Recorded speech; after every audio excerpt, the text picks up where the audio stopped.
compartilhar aqui com vocês, então, enquanto eu abro aqui, só vou comentando que, deixa eu ver onde é que está aqui. Enquanto a gente estava pensando e lendo e vendo as possibilidades aqui do... Deixa eu pôr na apresentação aqui, só para a gente começar. Desse capítulo, né, do Vygotsky, que é muito interessante, porque carregou aí, né, para vocês. Está perfeito, está muito bonito, aliás. A gente tem... O Anton escuta Vygotsky dentro de casa desde pequenininho, cresceu ouvindo as coisas do Vygotsky. Faz alguns anos eu tento entender e tento estudar, né, o que ele vem trazendo para a gente sobre a questão do desenvolvimento humano, sobre como a gente pode compreender, né, o ser, a aprendizagem, enfim, várias coisas por aí. Então, muito interessante entrar nessa leitura da psicologia da arte, e especificamente esse texto do Hamlet, porque ele fala, a gente foi ver as questões do Hamlet, né?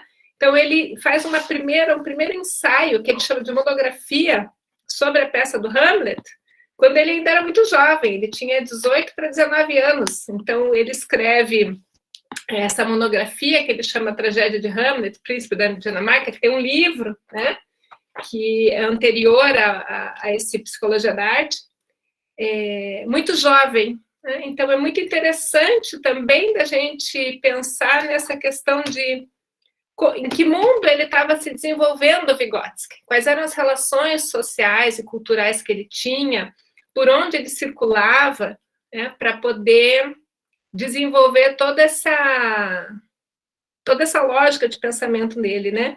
E aí, quando ele escreve a Psicologia da Arte, 9 anos depois daquele primeiro ensaio, ele já tem uma construção um pouco diferente daquele, né? E isso também é interessante a gente...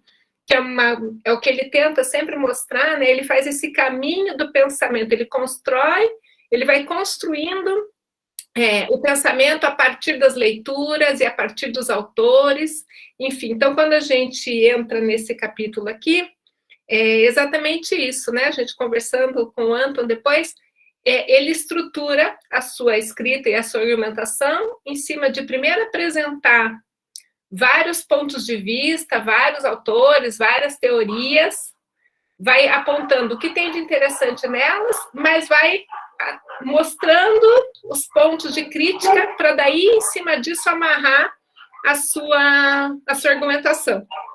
Então, é isso que ele faz aqui, pelo menos foi assim que a gente entendeu, é isso que ele faz aqui nesse capítulo. Mas para a gente entrar no clima, então, do Hamlet, a gente propõe para vocês... Só deixa eu ver se está com som para vocês aí. Ser ou não ser? Eis a questão. Será mais nobre sofrer na alma pedradas e flechadas do destino feroz, ou pegar em armas contra um mar de angústia e combatendo dar-lhe o fim. Morrer, dormir só isso. E com sono, dizem, extinguir dores do coração e as mil mazelas naturais a que a carne é sujeita. Eis uma consumação ardentemente desejada morrer. Dormir. Dormir talvez sonhar. Aí está o problema. Os sonhos que virão no sono da morte, quando tivermos escapado ao tumulto da vida, nos obrigam a hesitar. E é essa reflexão que dá à desventura uma vida tão longa. Pois quem suportaria o açoite e os insultos do mundo? A afronta do opressor, o desdém do orgulhoso, as pontadas do amor humilhado, as delongas da lei, a prepotência do governante e o achincalhe que o homem paciente e dedicado recebe dos inúteis, podendo ele próprio encontrar seu repouso com um simples punhal? Quem aguentaria fardo gemendo e suando numa vida servil, se não por temer alguma coisa após a morte, o país não descoberto, de onde jamais voltou nenhum viajante? Nos confunde a vontade, nos faz preferir e suportar os males que já temos a fugirmos para outros que desconhecemos. Assim, a reflexão faz todos nós covardes. Assim, a força natural de uma decisão se transforma em fétido pensamento, e empreitadas de vigor e coragem, refletidas demais, saem de seu caminho, perdem o nome de ação. Mas devagar agora, bela Ofélia, ninfa, em tuas orações sejam lembrados todos os meus pecados. Desculpa, só um comentário, me lembrou bastante algo que ele fala ali do Milor Fernandes, sabe? Tem alguma coisa disso aí que está pintando o Milor Fernandes na tradução, que é muito lindo, né? Ele é demais. Muito bacana. Faça o teu comentário. Desculpa interromper, porque isso aí a gente tem que falar, viu? Não, e é uma... A gente ouve, né, a peça e ouve vários isso... Quando a gente entra nela, isso mexe com a gente, né? Esse monólogo dele é muito interessante. Mas a gente vai chegar lá, a gente vai chegar nos monólogos ali, para frente. Bom, a nossa intenção é começar aqui pelas as primeiras intenções do capítulo, desse capítulo do Vygotsky. Então, ele começa essa apresentação do capítulo pelas ideias sobre as críticas a Hamlet, né, que ele encontra na sua época. E aí ele mostra, ele aponta que existem dois grupos de críticos. Um grupo que vai tentar entender e analisar Hamlet pela natureza humana, quer dizer, pelo caráter do personagem principal, do Hamlet, e um outro grupo que vai tentar analisar a obra pelos obstáculos objetivos que aparecem ali. Quer dizer, o que vai aparecendo que impede o Hamlet de fazer o que ele tem que fazer, né? Que é vingar a morte do pai. E tudo isso porque eles colocam a peça, né? Eles consideram a peça como um grande enigma. Hamlet é um grande enigma, né, de Shakespeare para eles. E eles tentam entender o que acontece ali. Por que o Hamlet vai e nunca mata o pai? Né? Que esse é o grande enigma que eles colocam na peça. Então, o Vygotsky apresenta esses dois grupos. E aí, quando ele apresenta esses dois grupos, ele vai dizer que uma das grandes críticas que ele faz a esses grupos de críticos é que falta, nessas análises, uma importância científica. Porque ele diz que tanto se eu defender uma posição quanto se eu defender outra posição oposta, é possível eu fazer isso. Então, se é possível eu defender opiniões opostas, falta cientificidade nessa análise. E aí ele vai vendo essa análise como o problema grande de separar o enigma, né, o problema, da tragédia, que é a peça. Então, ele vai mostrando todos esses pontos desses críticos para apontar esse grande problema. E aí ele traz o Zhukovsky, né, que o Anton colocou uma fotinha ali do Zhukovsky, que faz uma crítica mais pesada ali, né, da obra, que ele diz que a obra parece um monstro, né, que ele diz a grande obra-prima do Shakespeare parece um monstro. E ele diz que a peça não tem tudo isso que as pessoas dizem e que, na verdade, quem encontra muita coisa em Hamlet são as coisas do seu pensamento e não as coisas da peça. Então, ele faz uma crítica bem dura ali com relação à peça e à construção da peça. E o Vygotsky critica as críticas, dizendo que o problema delas é justamente essa separação que se faz do enigma com a tragédia.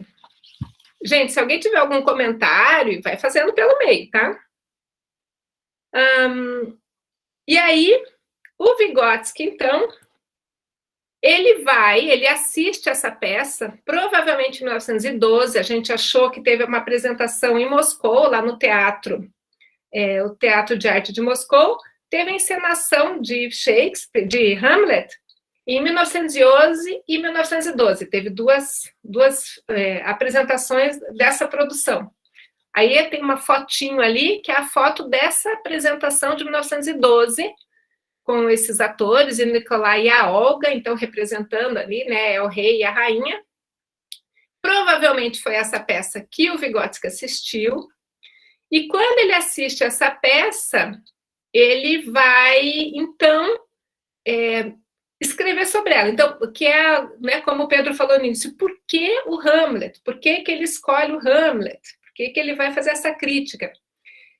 Vale lembrar, a gente falou, né, ele era bem novo quando isso acontece, mas ele era uma pessoa que transitava muito no meio artístico, ele gostava muito de arte e ele era muito literato. Então, ele escrevia e circulava no meio dos críticos literários e das literaturas.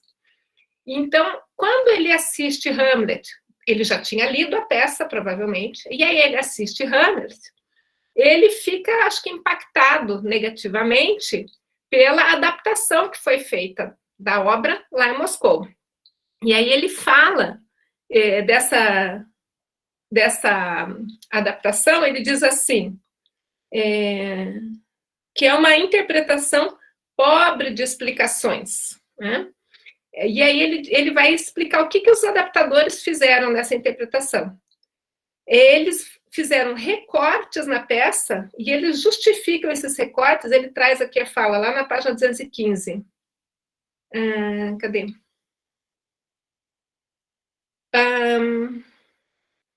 Indicam plena franqueza que, para a concretização cênica e a compreensão da tragédia, tiveram que realizar 3 operações com a peça. A primeira, suprimir tudo que dificultasse essa compreensão.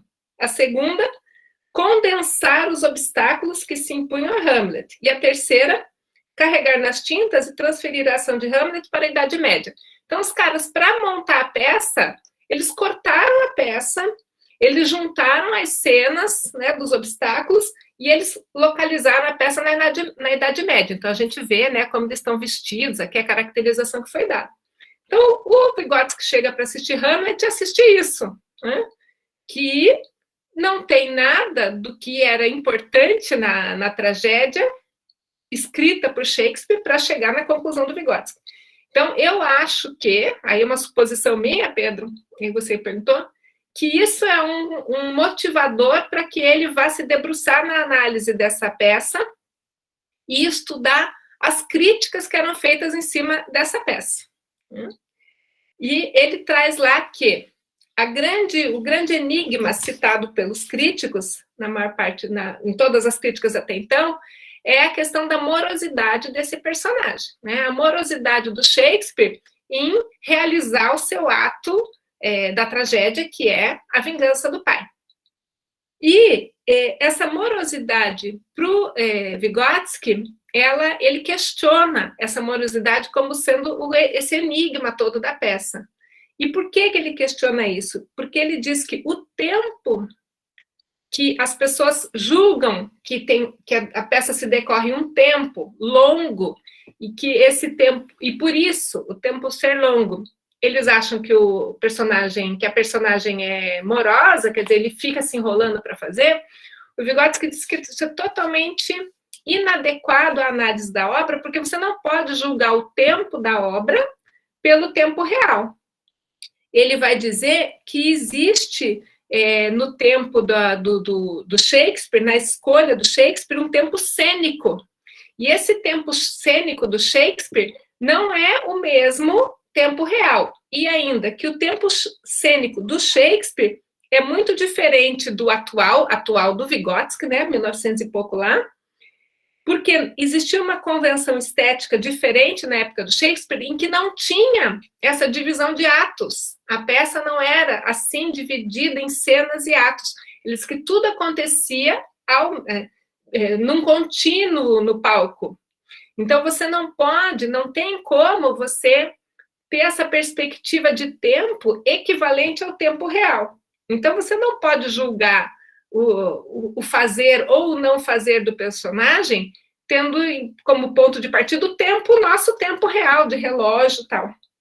Então, não é esse o grande jogo do Shakespeare. E ele diz que o não realizar o ato e ter os momentos de fala sobre isso, que são 3 grandes monólogos que tem do Shakespeare, esse que a gente viu no início é um deles, que são os monólogos, os momentos de explosão que ele fala da peça, em que o Shakespeare, em que o Hamlet vem, ele vai para cometer o ato, não comete e tem um monólogo, né? Que é no momento em que o rei, é o momento que aparece a sombra, e aí ele duvida, né? A primeira grande dúvida é, será que era verdade ou não? Depois ele vai para matar o rei está orando, ele não mata o rei, porque ele diz, se eu matar ele agora, ele vai para o céu, eu quero que eu matar ele, que ele vá para o inferno, então não pode ser no momento da oração. E depois tem um terceiro momento que ele que acontece e que chega na cena final, mas esse terceiro momento é antes, quando eles estão no cemitério, né? São os três grandes momentos. Então, esse movimento, o Vygotsky vai dizer que esse movimento é que é o grande lance da obra do Shakespeare. E que não era isso que as pessoas analisavam, por isso que ele diz que é um problema. Anton, se você quiser complementar alguma coisa aí. Eu queria só, desculpa, fazer o seguinte comentário. Então, essa peça, em 1912, ela foi produzida, eu estava até vendo, de memória eu vi aqui, deixa eu ver se... Bom, enfim, ela foi produzida também por o Stanislavski, que era muito amigo do Vygotsky. E tinha muita influência do Edward Craig, que tinha uma visão bastante pop, digamos assim, para a época, até hoje, inclusive, da cena. Uhum. Eles dividiram. Agora, tem um detalhe, lembrando bem, né, que, além de que Vygotsky também foi ator, participou, tem várias comédias a respeito da situação dele, é que a peça, os seus momentos, veja só como parece ingênuo para nós o fato de o rei estar orando e ele não matar o rei como vingança, porque o rei se moveu. Você sabe por que aconteceu do rei estar lá orando e tal, né, pedindo perdão, falando? Por quê? Porque, olha só, pessoal, presta bem atenção, isso é uma piada boa. Houve um acontecimento. Atores foram visitar o castelo, porque eles ganhavam a vida assim, até hoje ganham muito, as suas vidas estão muito ligadas a essas questões de espaços, de poderio e de que as pessoas gostem de arte, se estabelecer, é uma coisa muito importante os atores irem para o castelo do rei, apresentar uma peça. O Hamlet aproveita a situação e faz com que os atores criem uma encenação mostrando que Cláudio, o rei, na verdade, envenenou o pai dele e mostrar isso muito claramente para que ele, Hamlet, pudesse ver a reação do rei. Havendo uma reação extremamente forte que indicasse que ele era muito, digamos, identificado como o assassino, Hamlet imediatamente tomaria em armas e ia lá e matava o cara, porque estava provado que emocionalmente, olha, estamos falando de psicologia, né? Uhum. Que emocionalmente ele estava tão carregado que ele saiu da cena, saiu de assistir, deixou de assistir a cena toda e entrou num quarto, fechou-se e começou a orar.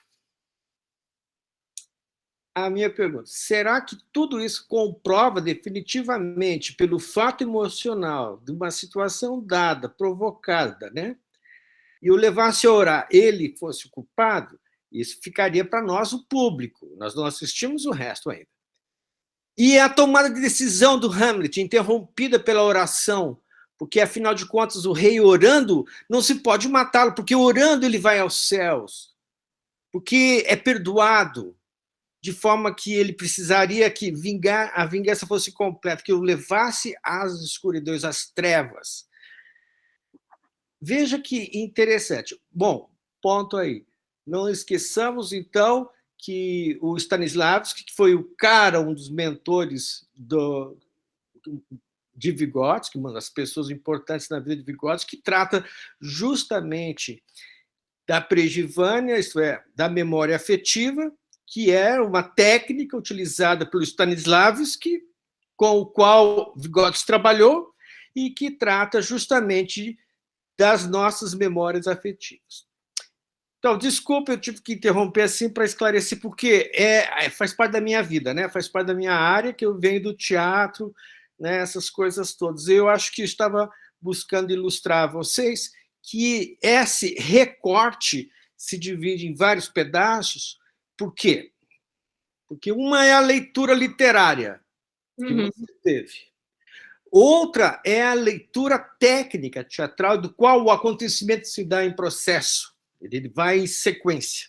E o outro é a técnica teatral para que este estado sequencial se estabeleça ao modo de um diretor, de uma estética sobre uma obra de arte. Enfim, é isso aí. Desculpa interromper, espero que tenha ajudado. Não, mas não é desculpa, mas tem que interromper mesmo, Pedro. Você é o homem do teatro aqui. É você que conhece essas coisas.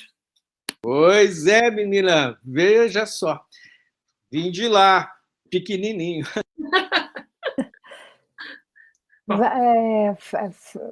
Pode continuar, Flávia. Está bem interessante. Eu acho que cada leitura também é uma interpretação, né? Cada um de vocês deve ter ficado marcado pela leitura de alguma forma. E a gente é atingido, cada um por uma passagem ou por um ponto, né? Não somos todos no mesmo. Isso também vai enriquecendo, porque se cada um traz o seu ponto, enriquece a nossa compreensão da... Claro, ótimo. Pode continuar, Flávia.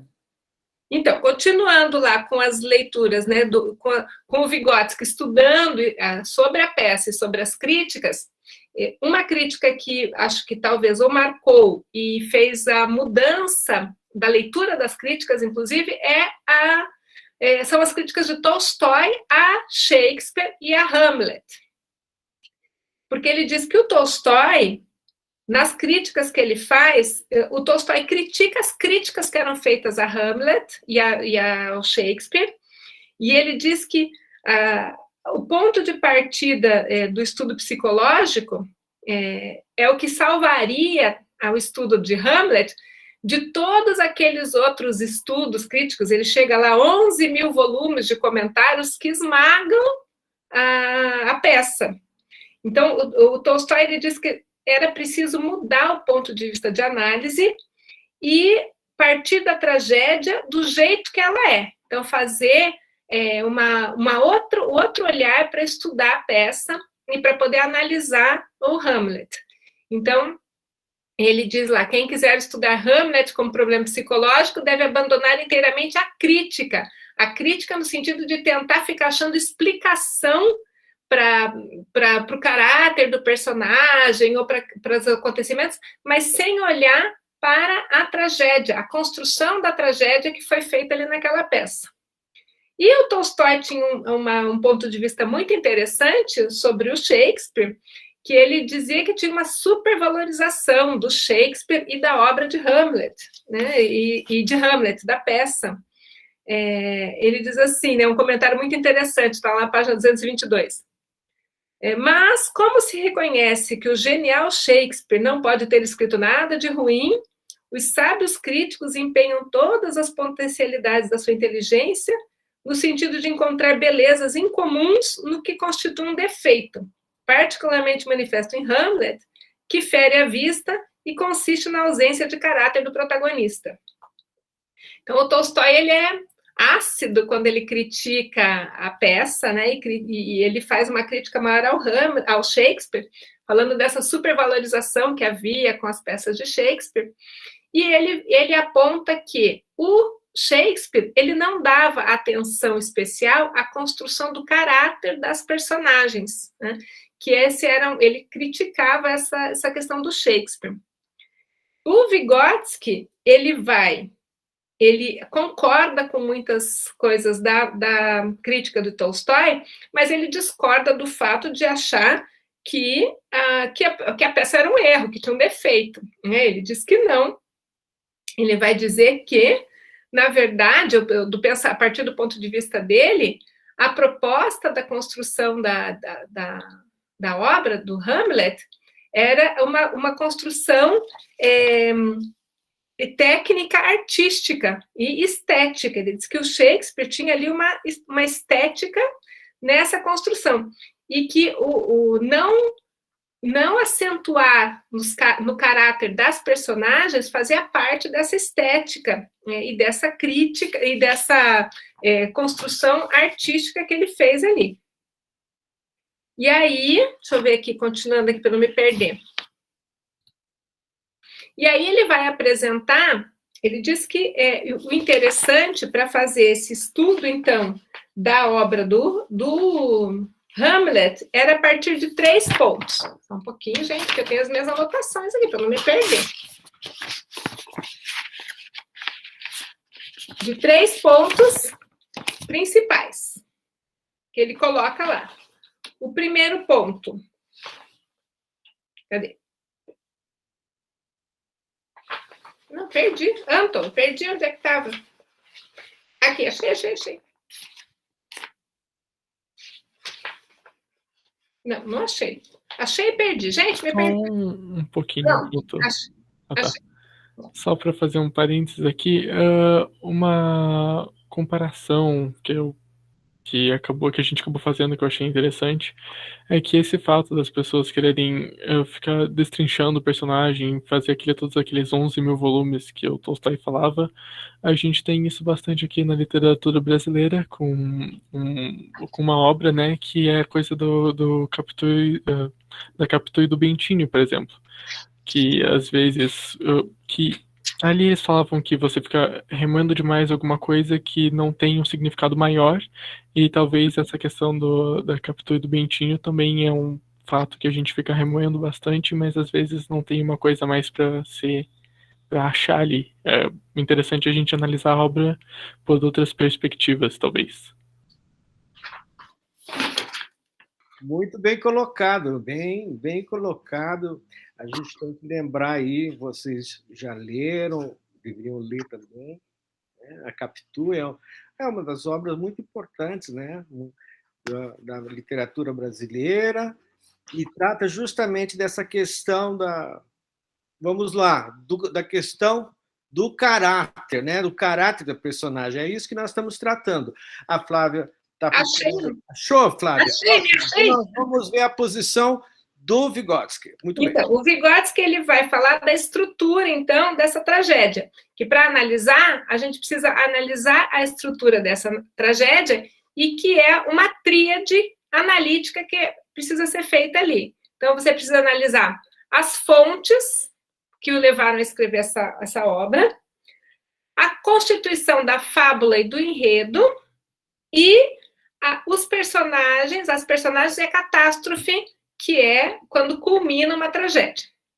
Então, ele fala lá, analisando a fonte, é uma fábula nórdica que chama Amletos. O Anton achou ali para gente essa fábula, tem uma imagem aqui que representa essa fábula nórdica, e essa fábula, como toda fábula, ela tem uma constituição linear, né?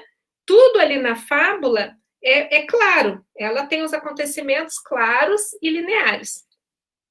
Quando Shakespeare vai escrever, então, o Hamlet, a partir dessa fábula, ele já muda, ele introduz novos elementos e introduz um enredo, né, que coloca elementos complicadores nessa fábula. Então, deixa de ser uma história linear, como uma fábula, e passa a ter um enredo, né, sinuoso, tem curvas, ele diz ali, né? Ele vai apresentar curvas nesse desenrolar da peça, que vai criando esses momentos de tensão na peça, né?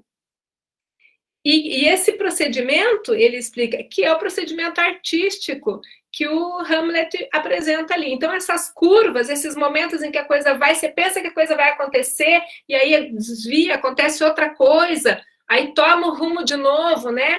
Para ele lá na vingança, daí desvia para outro lado. Esse movimento que ele faz na peça é um movimento para instigar a questão psicológica de quem está assistindo, porque ele diz, a gente é sempre colocado naquele movimento de buscar algo, e aí tem a angústia daquele algo que não acontece, e daí tem a ansiosidade para que aquele algo aconteça. Então, esse movimento que ele emprega nessa construção desse enredo é o movimento que instiga o nosso movimento de sentimentos em relação ao que a gente está sentindo, né?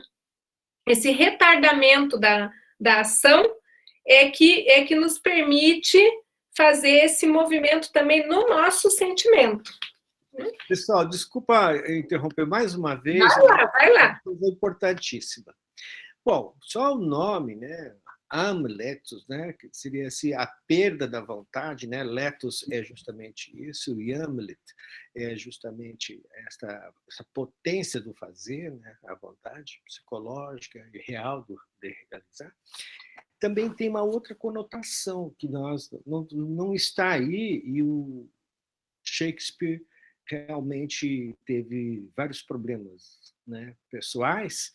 Inclusive, ele sempre foi acusado de que quem escreveu as peças dele foram outras pessoas.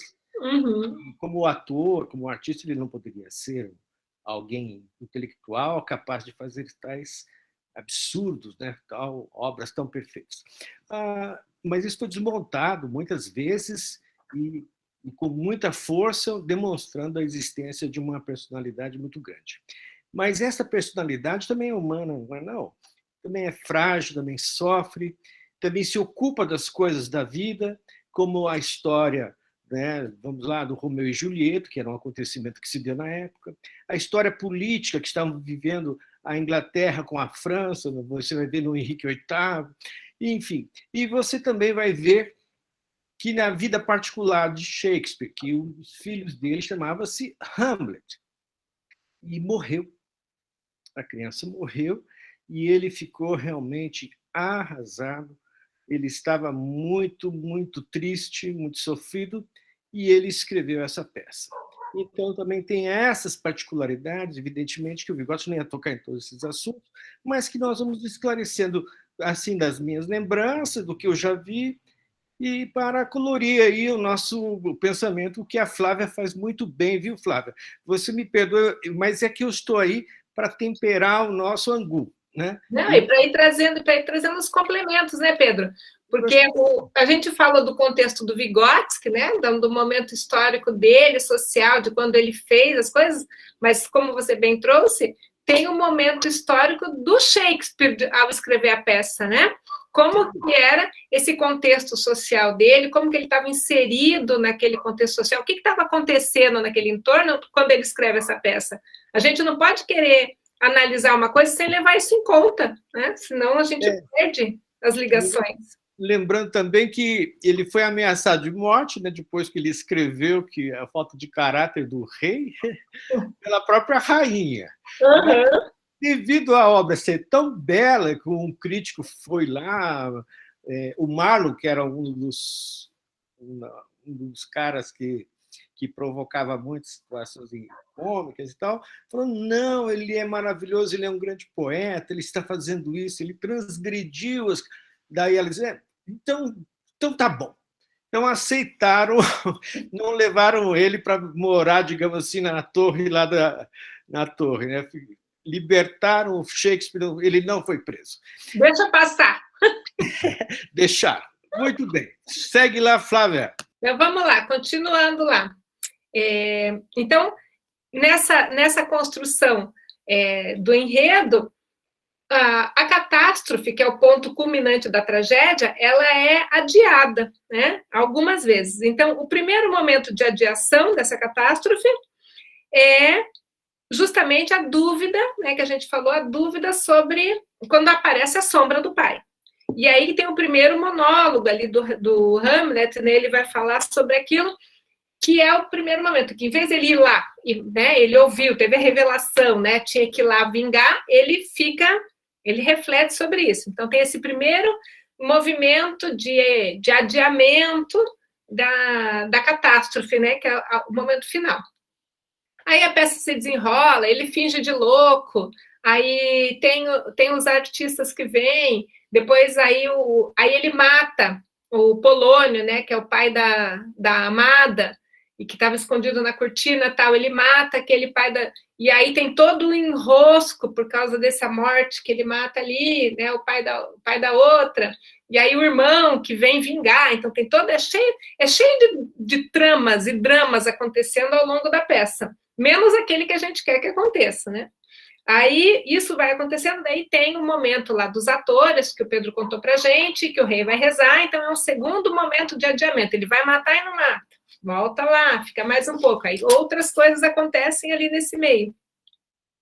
E até que, quando chega o momento que eles se reúnem, que é a cena final, e que ele vai lá, espera um pouquinho antes de chegar, não, é aqui mesmo, tem uma imagem aqui, da cena final da peça, né? Que eles estão lá, acontece um monte de coisa nessa peça, o Hamlet mata o rei, mas não foi para vingar o pai. Né? Então, o que acontece ali naquele final? E aí o Vygotsky vai trazer para a gente a estrutura da tragédia. Né? Ele fala para a gente ali na página 237, ele faz uma síntese da estrutura dessa tragédia do Hamlet. Então, ele diz que tem a fórmula da fábula, que o Hamlet mata o rei. Aí tem a fórmula do enredo, o Hamlet não mata o rei. Né? E aí continua. Aí ele tem, então, essa duplicidade da fábula do enredo, o vai e o não vai, esses dois planos que acontecem ao mesmo tempo e que isso gera essa contradição interna, que é a contradição característica da tragédia. Então, ele diz para a gente que isso é a característica, uma das características dessa tragédia do Hamlet. Mas chegamos já mais aqui no final dessa nossa leitura, né? O Vygotsky, então, ele tenta mostrar, ou pelo menos foi isso que a gente entendeu que ele tenta mostrar, que essa estrutura construída com esse movimento, ele tem o que ele chama ali, que ele pega de alguém também, que eu não me lembro o nome que a gente não anotou, é o método da incitação aos sentimentos, né? Que esse ir e voltar, esse ansiar por um desfecho, mas o desfecho não acontece, você adia, né? Ele incita os nossos sentimentos, né? Constantemente. E que toda essa meta da tragédia consiste em nos fazer vivenciar, ele fala ali, o inverossímil, para realizarmos alguma operação inusitada nos nossos sentimentos. Então, tem esse movimento que a gente passa por aquelas situações todas que parecem inverossímeis em alguns momentos aqui, né? Principalmente a cena final, que vai lá e ele luta com a espada, o rei bota o veneno na bebida, a rainha que bebe, que era para o Hamlet, aí a espada também estava envenenada, né? Acontece um monte de coisa. Parece meio inverossímil, mas é que para que a gente possa, enquanto leitor ou enquanto assistir a peça, vivenciar todos esses sentimentos que a gente não poderia vivenciar em outra situação, né? No real, vamos dizer assim. E isso nos ensina, quando a gente vivencia, o Pedro falou da Perigivani, isso nos ensina a conhecer os nossos sentimentos e a movimentar com eles. Né? Então, vamos ver se eu estou entendendo aqui até o final.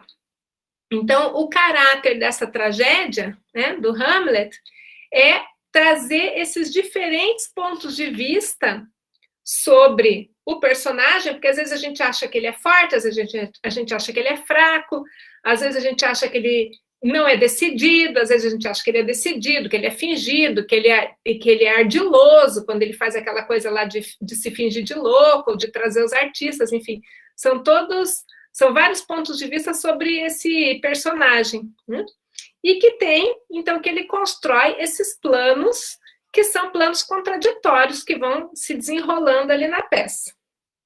Tem mais uma imagem da peça original lá de Moscou, né? Do Teatro de Moscou, de 1911, aqui dentro, uma fatinha que vai mostrando para a gente. E aí ele mostra, ele apresenta que tem aqui um plano psicológico que é muito novo nessa construção do Hamlet. Que ele fala lá que na fábula, a gente tem lá em linha reta, né? Ele é linear e tem uma ação. A novela, né, já tem um enredo diferente, né? Diferente da fábula, porque ela traz outro plano de acontecimento nessa história. E a tragédia traz um terceiro plano, então seria a fábula, seria uma linha reta, a novela e o enredo ali com aquela linear, e a tragédia, ela traz mais um plano nessa construção. E aí ela faz esse amarramento todo, né, esse enlace, desenlace, e que faz com que a gente vivencie situações no nosso psiquismo. Né? Deixa eu ver se tem mais alguma coisa que a gente anotou aqui. Mais alguma coisa, Anton, que você se lembre, que a gente anotou? Só uma pegada de novo assim nessa ideia geral de que essas análises que a gente via no começo, assim, que focavam mais na questão do personagem, que tinha toda essa questão do mistério sobre o Hamlet, e que realmente o Vygotsky vai mostrar que talvez a obra não seja sobre o Hamlet, talvez a obra seja sobre a obra em si. E é um outro jeito de analisar que acaba não sendo assim tão psicológico, mas acaba sendo um pouco mais artístico, né? Que querendo ou não tá falando da psicologia da arte da obra. Então, é outro ponto de vista que não tinha sido abordado antes pelas outras pessoas.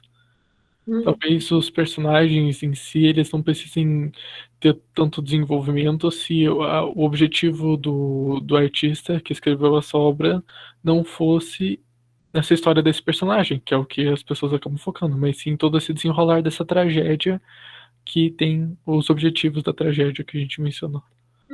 Eu achei ali, foi o Peter Jitsky, se eu não me engano, que pronuncia, que trouxe essa ideia do método de incitação a sentimentos. Método de incitação a sentimentos. E aí ele formula, então, né? Ele diz assim: podemos formular a nossa descoberta com alguma contradição triádica, que ele vai falar lá, que é a contradição da tragédia. A contradição entre a fábula, o enredo e as personagens. Né? Ele diz que essa contradição triádica seria a fórmula que ele propõe para a tragédia. E lá na última página do capítulo, ele vai falar que toda tragédia, então, ela tem o herói, né? E a gente, o espectador ou o leitor, ele tem a tendência a colar no herói, e aí o ponto de vista de tudo é o ponto de vista do herói. Então, é o herói olhando os acontecimentos, e os acontecimentos são vistos do ponto de vista do herói. E que o interessante aqui é que a gente tem o ponto de vista do herói, que é o do Hamlet, mas tem o nosso ponto de vista sobre o herói. Então, tem esses dois planos que se desenrolam também quando a gente está lendo a peça ou quando a gente está assistindo a peça. Então, a gente olha pelos olhos do herói e olha o herói pelos seus próprios olhos, né? Então, tem esse vai e vem, que também é uma diferença na construção dessa tragédia. Por isso que ele diz que tem essa complexidade nessa compreensão de como as coisas vão acontecendo ali dentro. Bom, para terminar, a gente colocou aqui para vocês, se alguém quiser ver, a gente achou uma representação de Hamlet em Londres, mas não é no Globe. A gente procurou uma apresentação que fosse no Globe, né, para ter uma característica mais shakespeariana, mas eu não encontrei a peça inteira no Globe, só alguns excertos e algumas partes. Mas essa foi encenada num teatro em Londres, né? Então ela tenta ficar mais próxima pela caracterização, pelo diálogo que se constitui ali, pela linguagem que eles usam. Está muito interessante de assistir essa peça. Então, se alguém quiser assistir, a gente pôs a peça aqui disponível para vocês. Ela é em inglês, mas para quem já leu a peça, fica bom de acompanhar, né? E é muito interessante ver a cena final, né, da peça aqui. Depois a gente pode discutir, depois, se alguém quiser, pode ver ali a cena final, né, que tem todas as tramas ali. Bom, vou sair aqui de compartilhar para abrir para todo mundo. Muito legal. Mas você sabe que eu tinha vontade de ver um pedacinho para a gente ver se tem alguma... Vamos ver um pedacinho, Flávia. Ficamos só com vontade agora. Espera aí, então já voltamos lá. Sabe por quê? Porque existe também, né, dentro de todas as configurações do teatro, existe um tempo, o ritmo da fala, um jeito de falar. Então vamos pôr aqui um pouquinho para... Eu vou adiantar aqui para a gente já pegar a peça. Defeated joy, with an auspicious and a dropping eye, with mirth in funeral and with dirge in marriage, in equal scale weighing delight and dole taken to wife. Nor have we herein barred your better wisdoms which have... Vou ouvir mais um pedacinho? Eu vou avançar e eu vou colocar na cena final, tá? Pra gente Aí desliga teu microfone, Flávia, porque senão a gente fica ouvindo com microfonia. Vou desligar. E aí vou pôr lá na cena final.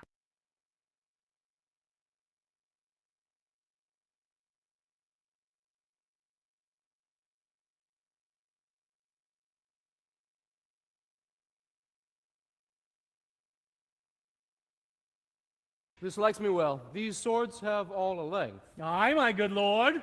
If Hamlet give the first or second hit, or quit in answer of the third exchange, the king shall drink to Hamlet's better breath. Come, begin, and you the judges bear a wary eye.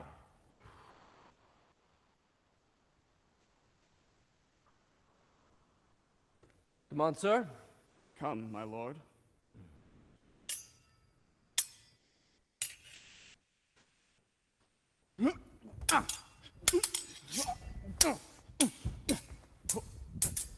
One. No. Judgment. I hit a very palpable hit. Well, again, stay. Hamlet, this pearl is thine. I'll play this bout first. Set it by a while. Woo!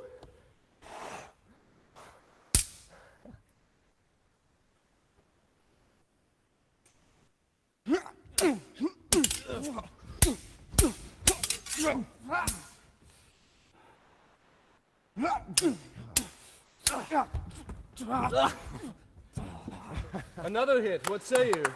A touch, I do confess. Our son shall win. Here, Hamlet, take my napkin. Rub thy brow. The queen carouses to thy fortune, Hamlet. Good, madam. Gertrude, do not drink. I will. I pray you, pardon me. It is the poison cup. It is too late. I dare not drink yet, madam. By and by. Come, let me wipe thy face. My lord, I'll hit him now. I do not think it. And yet, it is almost against my conscience. Come to the third, Laertes, you but dally. I pray you, pass with your best violence. I'm sure you make a wanton of me. Say you so. Come on.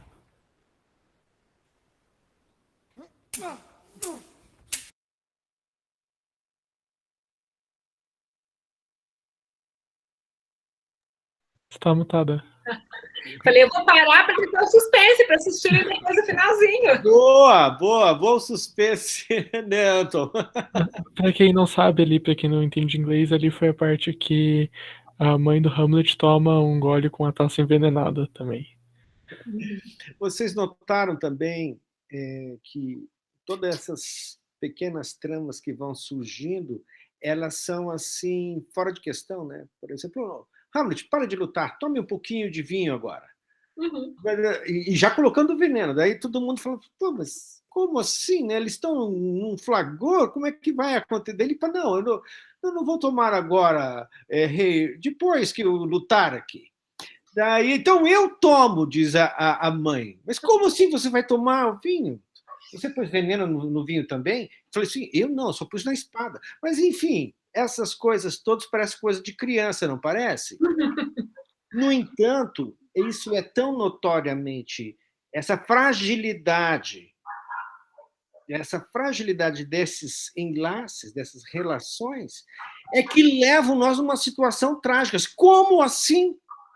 Que palhaçada é essa? Isso não pode acontecer. Ele envenena a bebida, aí a mulher diz, vou tomar sim. Aí ele fica olhando, Ela toma assim, ai, ela tomou o vinho envenenado. Como assim? Como assim? Pô, isso não pode. Nós ficamos numa situação trágica, entende? Em que nós percebemos toda essa relação miserável de sofrimento, nós percebemos essa estupidez tão grande da qual nós não temos forças nenhumas, porque somos o mero público vendo essa trama, essa trampa, né, acontecendo na nossa frente, e nós não podemos nos levantar e dizer assim, parem com isso. Só para fazer uma ilustração, no período do Rei Sol, lá na França, enfim, acontecia algo interessante, né? Se iam apresentar uma peça, as pessoas levavam a partitura musical, né? Para acompanhar. Não, ele errou, pode parar. E parava-se. E, ao mesmo tempo, as pessoas conversavam durante a música, tomavam vinho e tudo mais, comiam carne, frango, e, de repente, ficavam sérios, todo mundo acompanhava. Eu, quando avisavam nos 7 pedaços, né, que são as 7 partes, dizia o rei está presente, todo mundo ficava quietinho. 7 passos. Então, é engraçado você perceber que isso, estamos falando do século XVII, né? 1606, 612. Shakespeare morre em 1623, no dia 23, inclusive, dia de São Jorge, e ele nasceu nesse dia também, é uma coisa muito maluca. O que é interessante disso é justamente essa fragilidade, essa coisa evasiva, porque no tempo do Globe Theatre, né, Stratford-on-Avon, o que acontecia?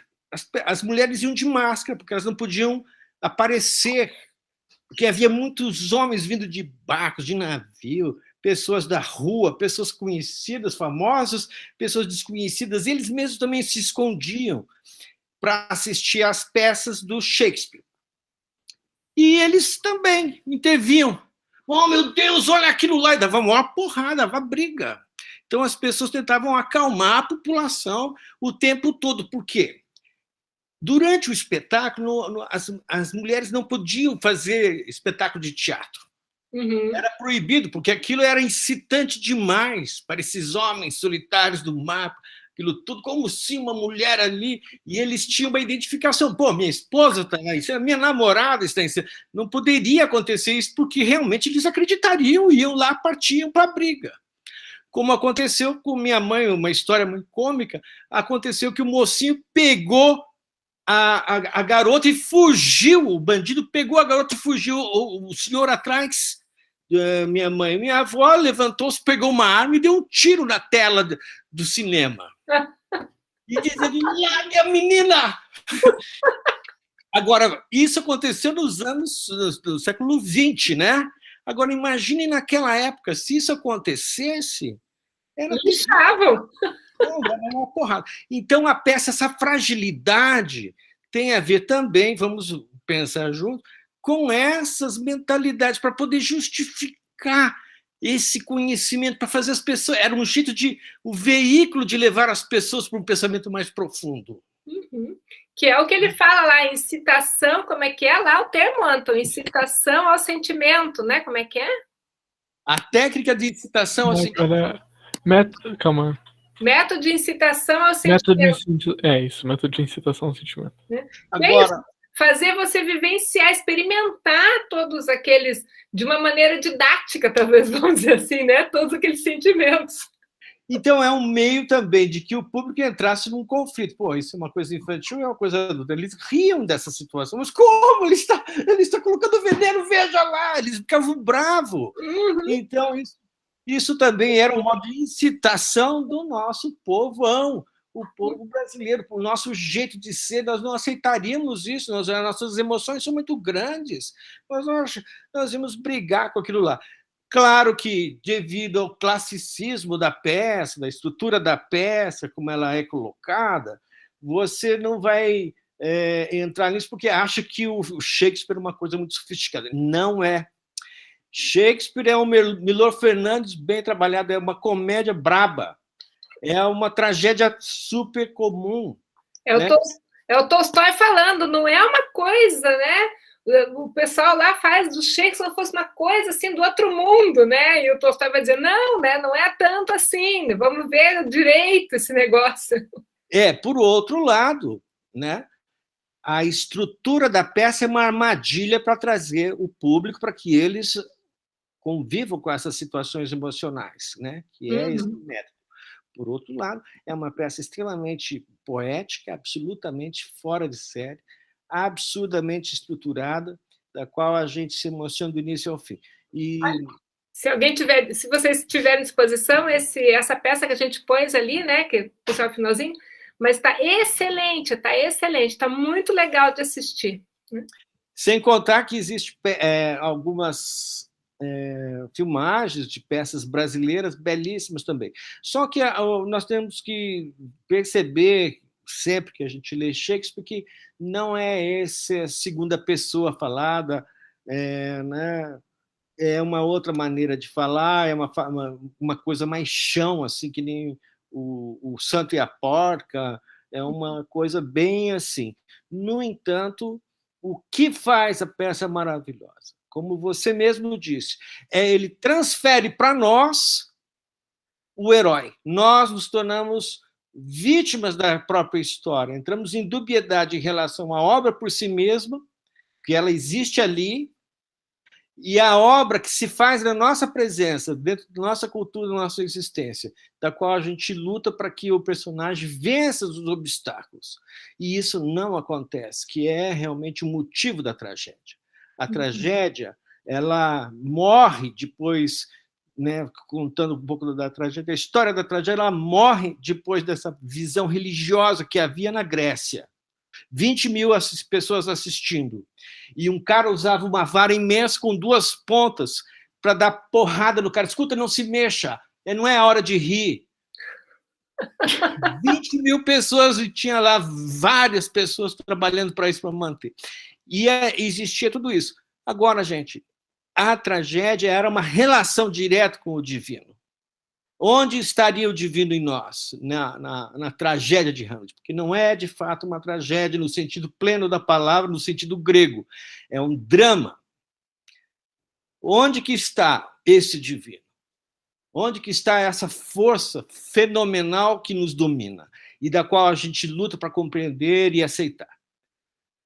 Está na nossa modernidade, na vivência do homem antropocêntrico, central de tudo. Mas chega, parei de falar. Vamos ouvir os colegas, as suas percepções, o que a Flávia pode acrescentar. O Anton, por favor. Bem legal a tua participação, gostei bastante. Vamos lá. Vamos lá, pessoal. Quem quiser pode comentar. Alguém escreveu ali, alguém levantou a mão. Eu levantei a mão, acabei de deslevantar. É a Sheila que está falando. Não, assim, só para conversar um pouco, assim, que primeiro agradecer, né, porque foi muito, muito, muito linda a maneira como vocês colocaram a aula hoje, né, esse capítulo. E aí eu queria agradecer, assim, e dizer que eu li Shakespeare, o Hamlet, foi a única peça do Shakespeare que eu li, né? E eu tive essa sensação, assim, era isso, né? As pessoas falam tanto, tanto, tanto. Aí quando eu li, assim, eu falei, E aí depois eu vi quanto que é interessante conversar sobre essa peça, né? Mais do que ler, assim, até. É mentira, foi interessante ler também, porque a gente fica preso, mas é muito interessante as conversas e tudo que ela gera, né? Tudo que ela provoca nas pessoas, e engraçado que eu não tive tempo de ler o capítulo, né, do livro da Psicologia da Arte.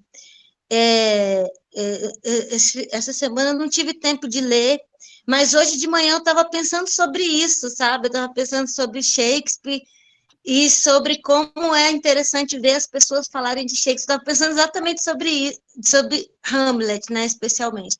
E, assim, como eu não li os outros textos do Shakespeare, eu não sei se isso é uma característica dele ou se foi uma característica do Hamlet.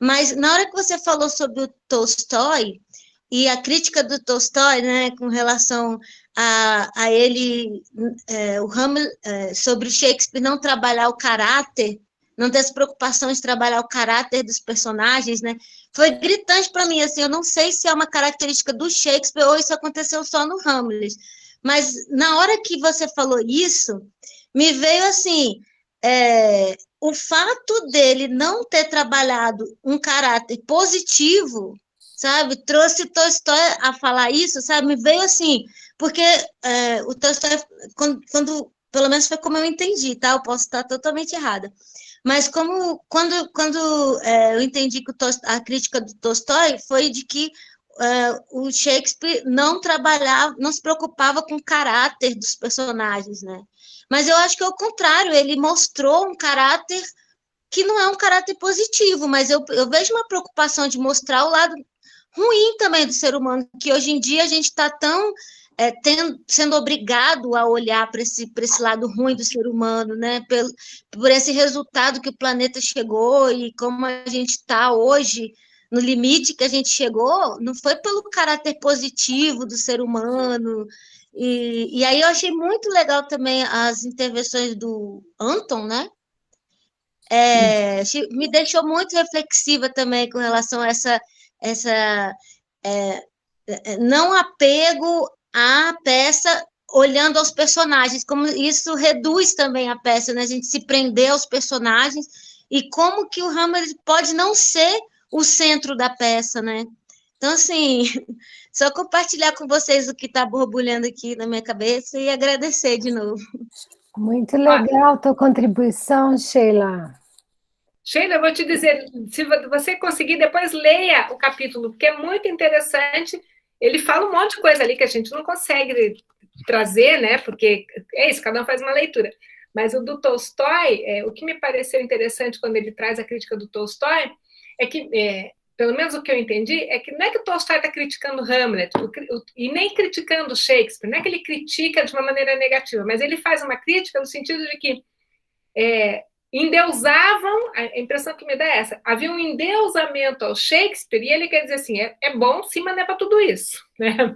E a questão do caráter dos personagens, é claro, existe um desenho do caráter dos personagens, mas é como o Anton falou, talvez a intenção não fosse que o Hamlet fosse aquela coisa toda e todo mundo ficar preso nele, mas fosse todo esse movimento artístico e estilístico que ele constrói da peça, da tragédia, como que ele desenha a tragédia.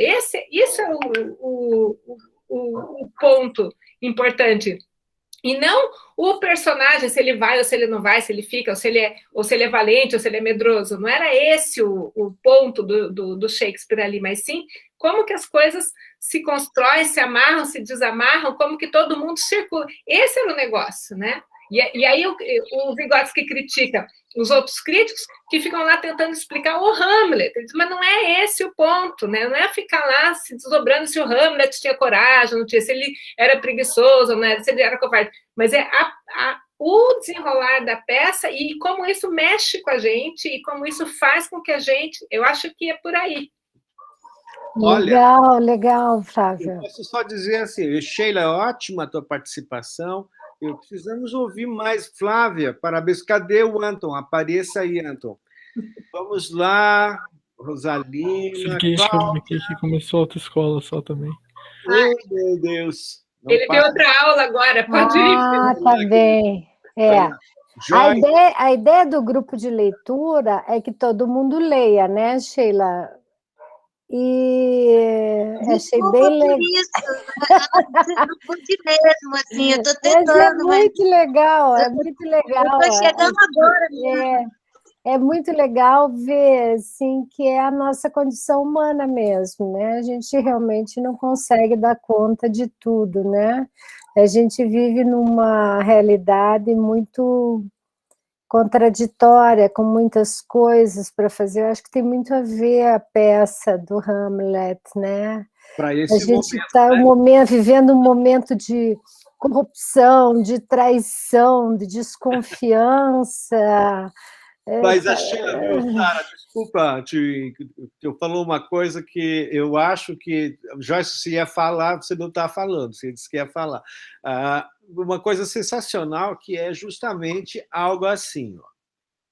Nós lemos, nós conversamos, nós estudamos, mas quando conversamos, é que quando nós conversamos, por mínimo que a gente tenha lido, por detalhes que a gente tenha percebido, seja pela, como eu falei para vocês, procurem um resumo, procurem outras línguas, procurem outros caminhos, procurem encontrar outros modos, procurem ver pequenos detalhes, não interessa, no almanaque Fontoura, não interessa. Nós contribuímos. E a conversa é legal. Por quê? Porque, de repente, sabe, a gente coloca na frente da nossa realidade outras possibilidades de pensamento. E possibilidade é como a vergonha, sabe? Eu já passei vergonha, todo mundo já passou, né? Mas a possibilidade é como uma vergonha. É o sinal de que algo melhor pode acontecer. Então, se a gente conversa, Letícia, seja bem-vinda, trate de fazer pergunta e falar com a gente aqui. Quando a gente conversa, o que acontece? Né? A gente desmonta o brinquedo, a gente começa a se entender melhor. E a gente coloca a arte no plano do real, né? Não fica uma coisa assim, fora do comum. E é isso, Shakespeare é uma pessoa extremamente simples. E a gente precisa mais conversar, mais falar um com o outro, muito mais para que agregar conhecimentos e aprender mais uns com os outros, que é mais lindo ainda, né? Então, vamos lá, vamos ouvir outras pessoas. Sheila, você pode também conversar, Cláudia, a Josiane, todo mundo aí. Vamos a Letícia está com a mão levantada, Pedro. Sim. Então, não, vou fazer um comentário rápido, assim, porque essa semana eu também não consegui, assim, super ler as coisas. Mas daí eu achei um filme, né, que é um filme de 4 horas, do Hamlet, que parecia ser bem fiel, assim, né, ao escrito do teatral. Aí eu tava assistindo com a minha mãe esse final de semana, aí eu achei muito interessante, assim, né, que tinha várias frases, assim, né, do texto do Hamlet, que ela virava para mim e falava, nossa, mas essa frase é super conhecida, né, dela, será que isso vem do Hamlet, né, porque são frases, assim, que estão no nosso cotidiano. E daí eu fiquei pensando justo isso, assim, a partir daquele debate que a gente teve lá das fábulas, né, o quanto essas tragédias mais clássicas, né, essas obras clássicas, elas também estão no nosso imaginário, né, e o quanto essas histórias, assim, acho que às vezes a gente nem percebe, assim, né, a influência que, talvez um certo modo de pensar, de perceber as coisas, né, que estão contidas nessas obras, o quanto isso está perpassado no nosso cotidiano. Né? Então, era mais esse comentário assim, que eu queria fazer. Mas... Muito legal, eu adorei a participação da tua mãe, é justamente isso já existe, eu já ouvi isso. Então, voltando lá, que eu preciso colocar isso para vocês, porque nós estamos falando da questão da psicologia, né? E a psicologia da arte. E nesta psicologia da arte está aí a trama excêntrica, né? Fora da questão que não aparece do teatro. Onde que vai ficar o ator? Por que ele vai falar desse jeito, entendeu? Então, notem que é uma baita, mas uma grande provocação ao povo que estão lá assistindo.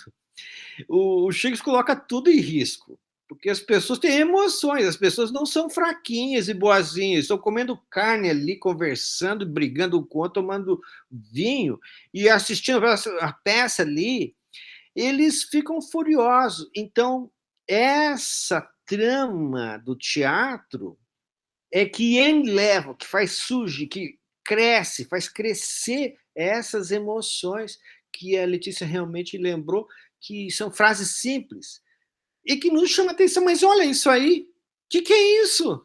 Imagine você no século XVII vendo essas coisas. Dizem, ninguém sabe, que a própria rainha deixou muitas vezes o trono e foi às escondidas assistir às obras de Shakespeare.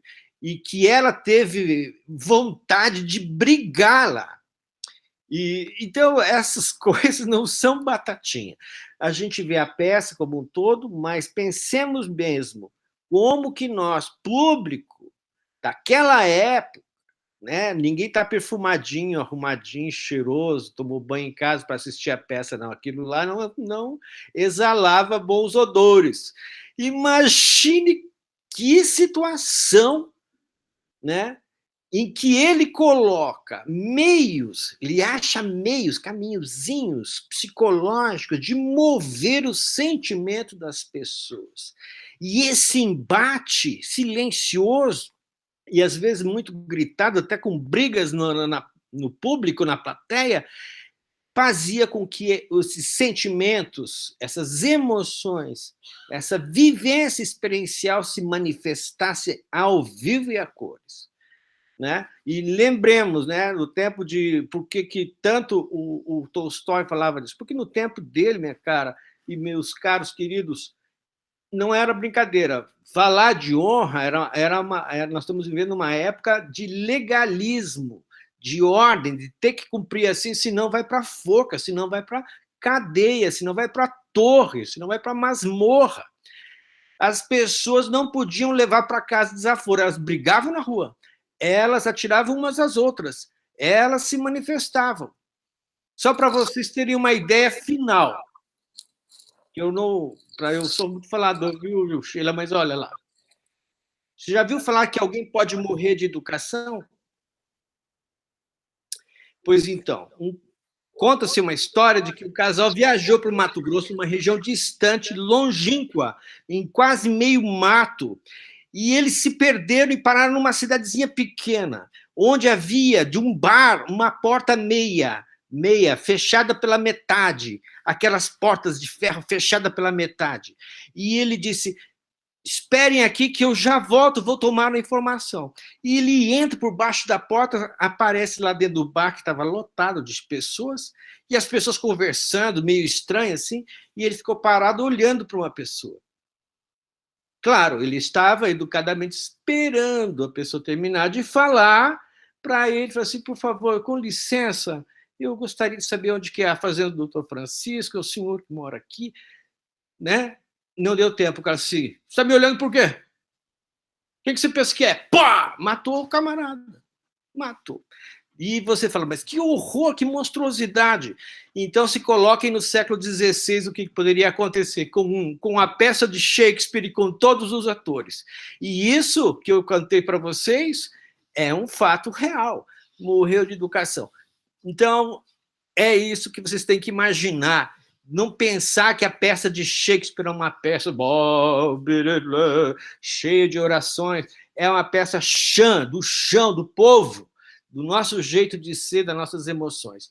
E ele fez isso, faz essas fabuletas internas justamente para provocar as emoções das pessoas. Que risco ele corria.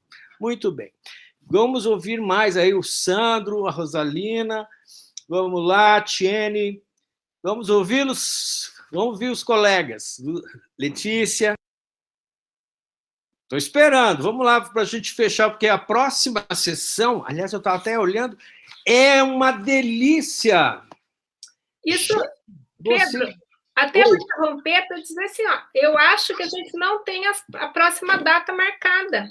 Nós não temos. A gente precisa marcar, refazer o calendário aqui. É, exatamente, porque, na verdade, a gente estaria quase que interrompendo a atividade do grupo hoje, né?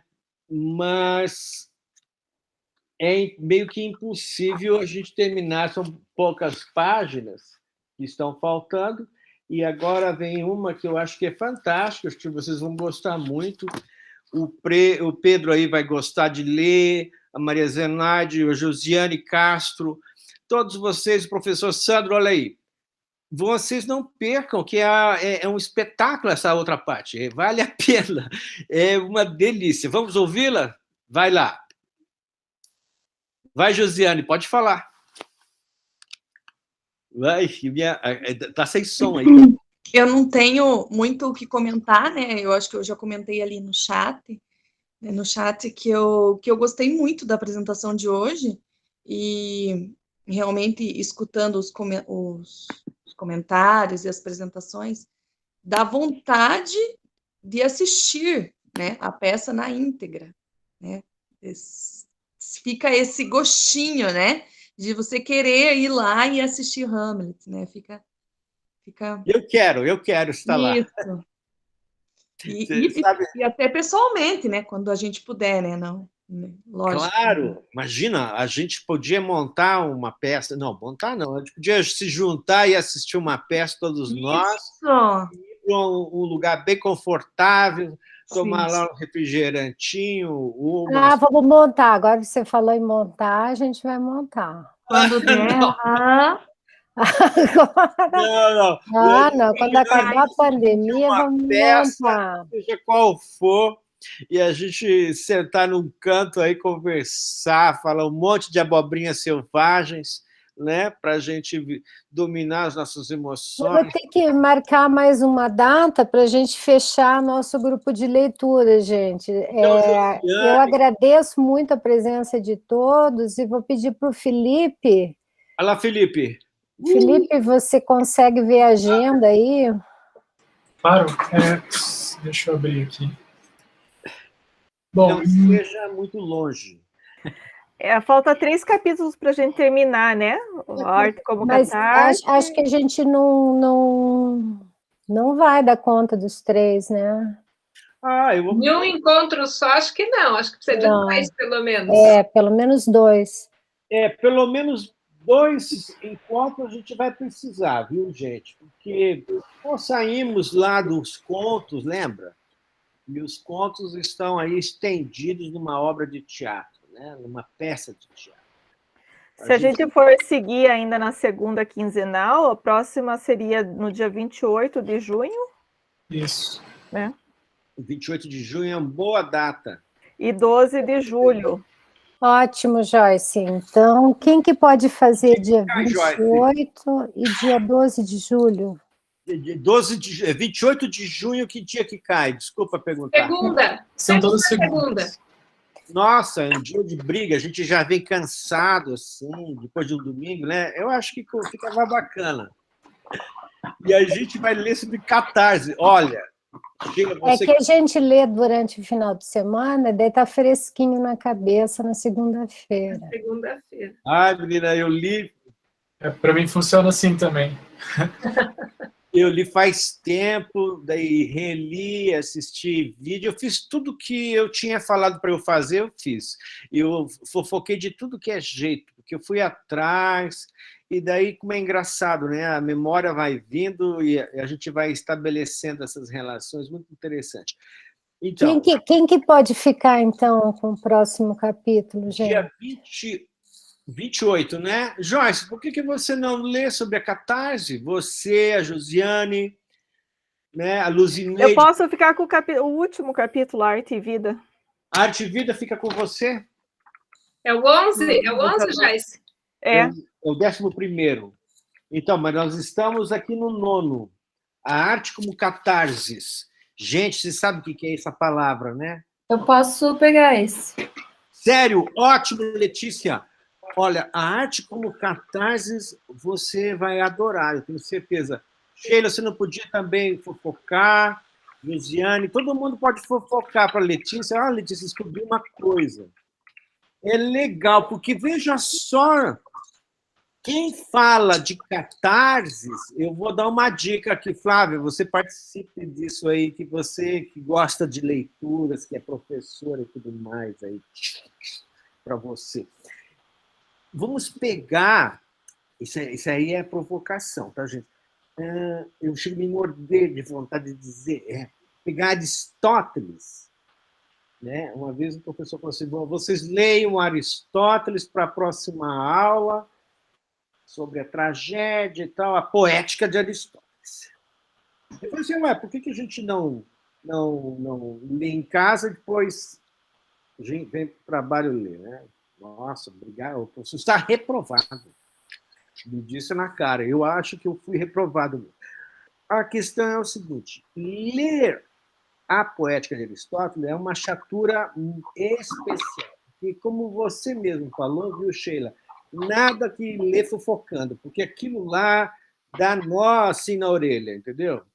Então, eu sugiro que vocês leiam o resumê sobre Aristóteles na internet sobre catarses. E eu gostaria de provocar alguém. Josiane, você aí que está de toquinha aqui, ótimo. Olha aí. Você pode ler a etimologia, de onde vem essa palavra. Olha, chegar para a turma assim, pessoal, essa palavra vem de tal lugar.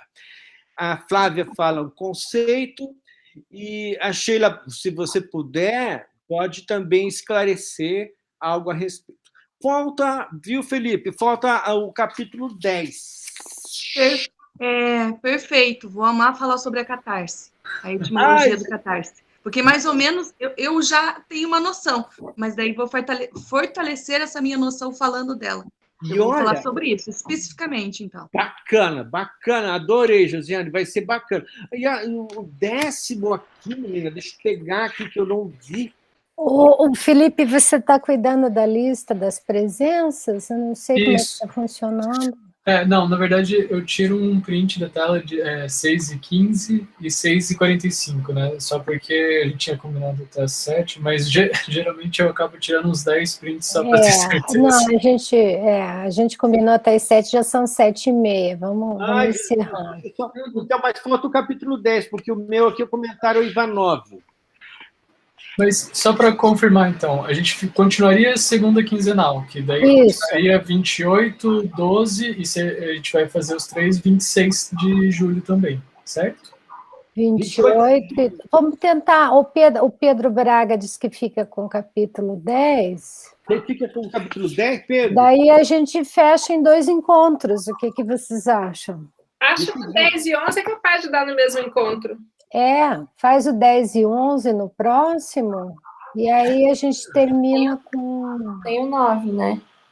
Isso, o 9 no dia 28, 10 e 11 no dia 12. Aí dá, porque o 10º não é muito longo, né? O 10 e o 11 não. Eu acho que dá para fazer no mesmo encontro. Bom, então tá ótimo. A psicologia da arte, exatamente como deve ser, a psicologia do verso, a lírica e a épica, né? A questão da dramatis personae, né? A pessoa dramática, aquela pessoa, né? Vamos estudar a respeito. Olha, ótimo, então, gente. Até a próxima. Obrigada. Boa noite a todos. Obrigado, Flávia, por hoje. Parabéns, Flávia. Foi ótima a tua apresentação. Sheila, pelos comentários. Joyce, por favor, participem bastante. Fofoquem um com os outros e vamos em frente. Vamos ver o 9 agora e depois o 10º. Tchau, gente. Boa noite. Tchau, boa noite. Obrigada. Parabéns, Flávia. Parabéns, Anton. Parabéns, todo mundo. Muito bom. Parabéns mesmo. Lindo. Beijos. Lindo. Professor...